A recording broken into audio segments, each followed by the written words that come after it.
Chapter 130, 1.1 Scholar's Disciple. Wu Yuan left the Li clan's manor on Fortune Street with one of his trusted scholarly secretaries. As he was walking along the street in his official attire, he suddenly stopped in his tracks, then balanced himself on one foot as he removed one of his boots to pour out the sand inside. The scholarly secretary was already accustomed to seeing this. However, Fortune Street was far more lively and bustling than it had been in the past, so the young scholarly secretary felt the need to conceal Wu Yuan as much as possible so that he didn't make a fool out of himself in front of the surrounding bystanders. At the same time, he said in a quiet voice, Li Hong had already told us that he was willing to set an example by making a compromise when it comes to the matter regarding the immortal tomb, so why has he suddenly changed his mind? Is he not concerned that he'll tarnish his image and be regarded as a fickle and unreliable man in your eyes? There was a weary look on Wu Yuan's face as he sighed. I'm assuming it's because Li Hong's second son, Li Beijing, has managed to make a name for himself in the capital.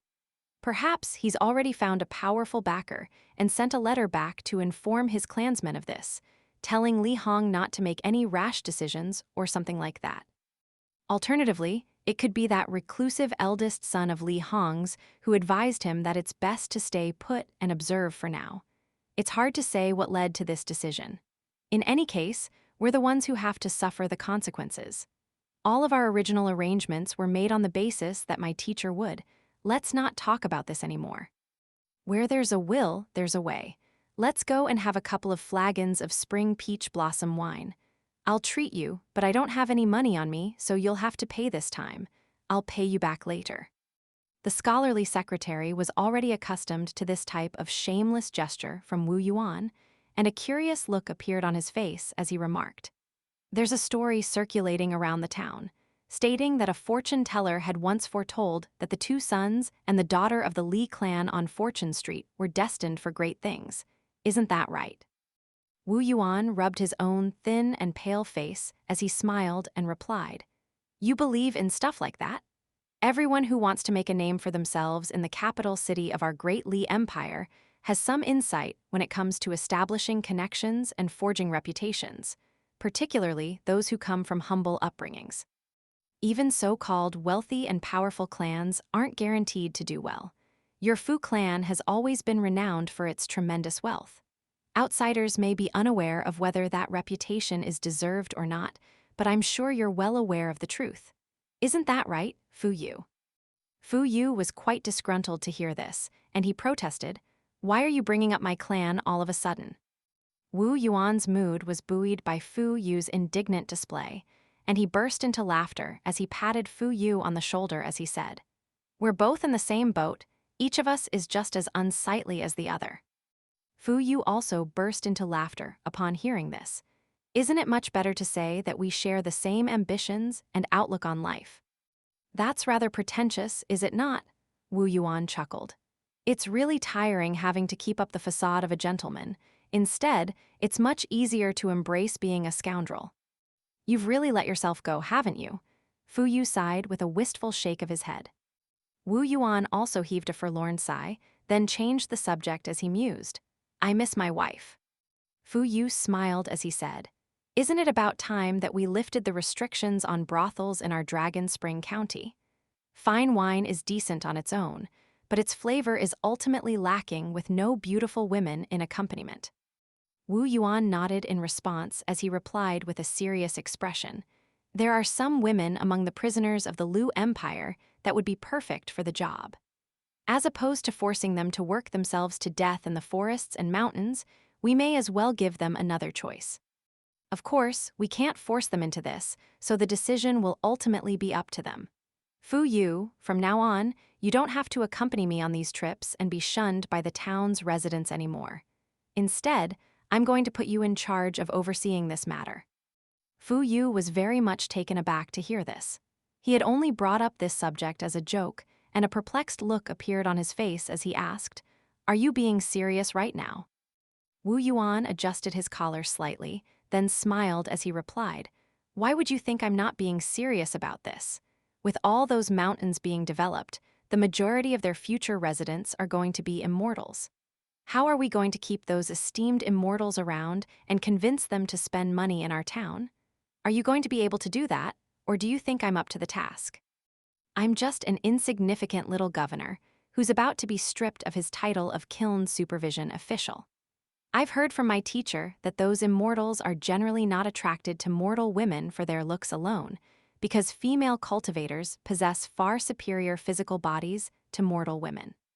Hence, the only thing about mortal women that could present some measure of allure to immortals would be their status.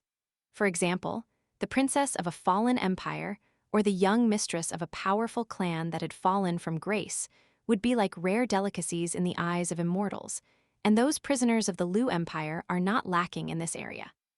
An indignant look appeared on Fu Yu's face as he grumbled. Why has the imperial court decided to assign a new kiln supervision official at a time like this? It's clear that you're being screwed over.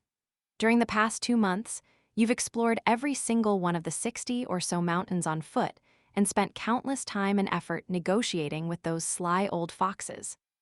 From the construction of the county office and the city god pavilion to the site selection of the Wenchang Pavilion and the martial sage temple, from the preparation of the construction materials to the placement of those prisoners from the Lu Empire, you've overseen every single task on your own, no matter how trivial, and there hasn't been a single day when you've gotten over 6 hours of sleep.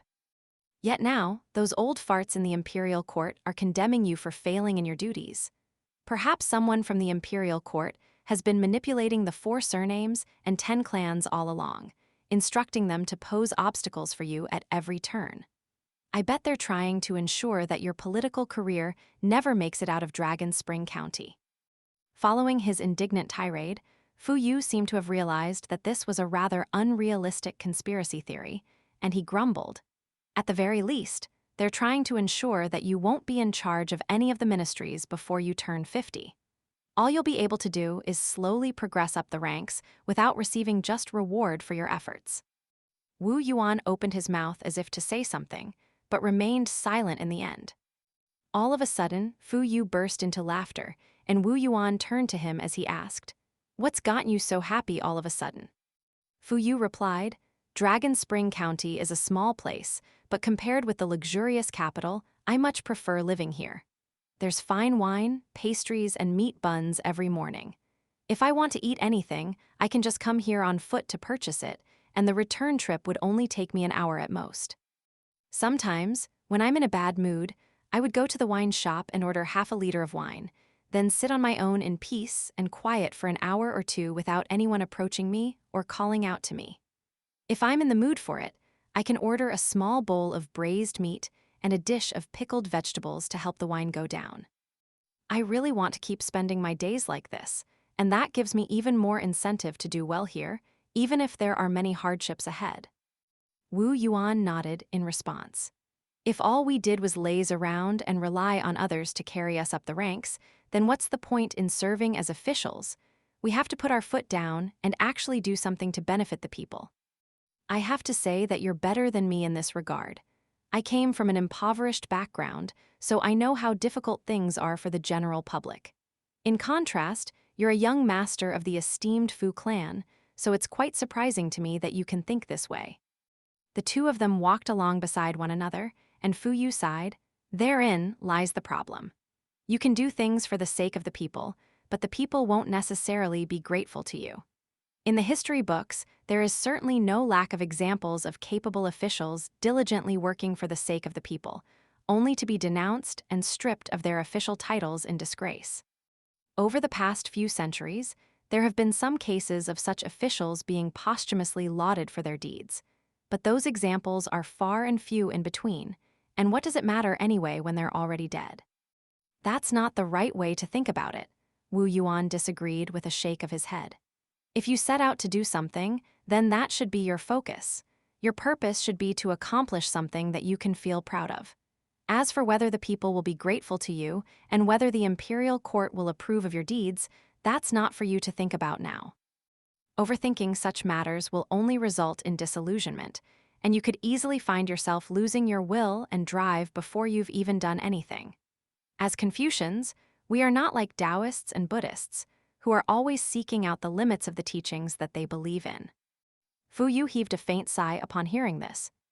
Meanwhile, Wu Yuan continued, almost as if he were speaking to himself. Among the three teachings, Taoism has a focus on peace and tranquility. It is a teaching that revolves solely around oneself. Even if the heavens fall and the earth shatters, as long as one attains immortality for oneself, that is enough. They do not place any importance on past and future lives, instead focusing on the life that they are presently living, because they need their current body to complete the journey to immortality. In contrast, Buddhism is split up into Mahayana Buddhism and Theravada Buddhism. Theravada Buddhism is similar to Taoism, while Mahayana Buddhism tells its believers that all pain and suffering in this life will lead to blessings in the next life, thereby instilling within its believers immense hope for the future.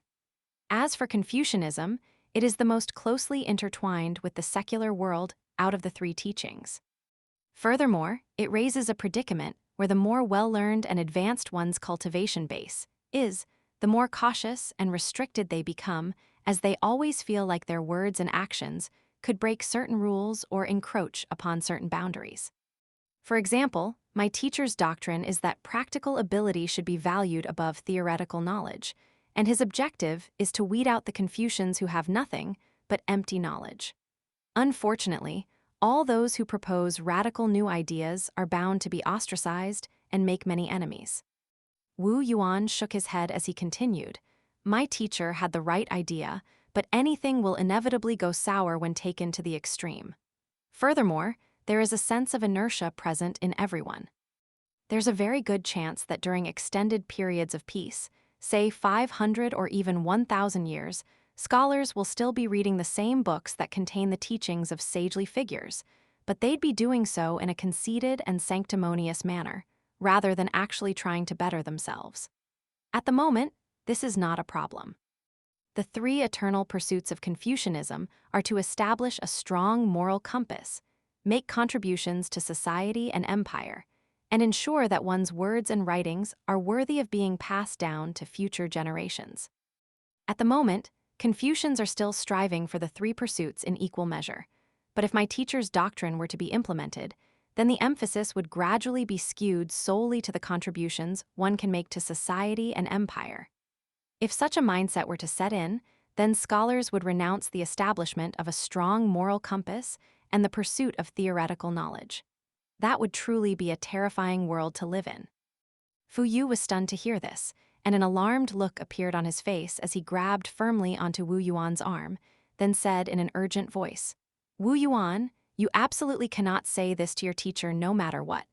You're not a cultivator, so you don't know how cruel and brutal the pursuit of the great Tao can be. Any careless words or actions could lead to your demise." Wu Yuan patted the back of Fu Yu's hand as he replied with a wry smile, "Of course, I don't have the courage to say this to my teacher. Furthermore, given my teacher's immense intelligence and wealth of knowledge, perhaps I have simply failed to comprehend the full breadth and nuance of his doctrine. I'm sure my teacher would scoff at my ideas." Fu Yu released Wu Yuan's arm, then cautioned once again, "Make sure you don't ever let these ideas slip out. I don't want to see you follow in Song Yuzheng's footsteps and—" Fu Yu's voice trailed off there, as he knew that it would be unwise to speak excessively on these topics. Wu Yuan changed the subject as he said, "Fu Yu, if I ever stray down the wrong path, you have to remember to rebuke me and denounce me to my face, no matter how lofty my status is at that time.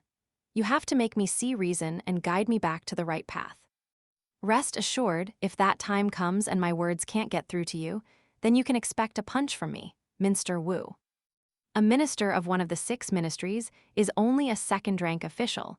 That's too paltry a post for me to settle for." "Not at all. Think about it. Once our great Li Empire takes over the entire eastern treasured vile continent, would you still think the minister of one of the 6 ministries is too paltry a position? In my opinion, that's already a very lofty goal to aim for. Let me make this clear right now. All I'm good at is coming up with some ideas here and there, and I'm not a very adaptable person, so I'm going to follow you until the day that I die. If you become a minister in the future, how about you make me your right-hand minister?" The pair of scholars continued to jokingly discuss this subject as they returned to the county office. Inside the Yuan clan's manor, an azure-robed scholar picked up his book as he smiled and murmured to himself.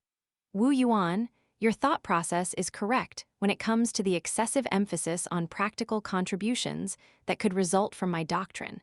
But it's also true that you have indeed failed to comprehend the full depth of my doctrine.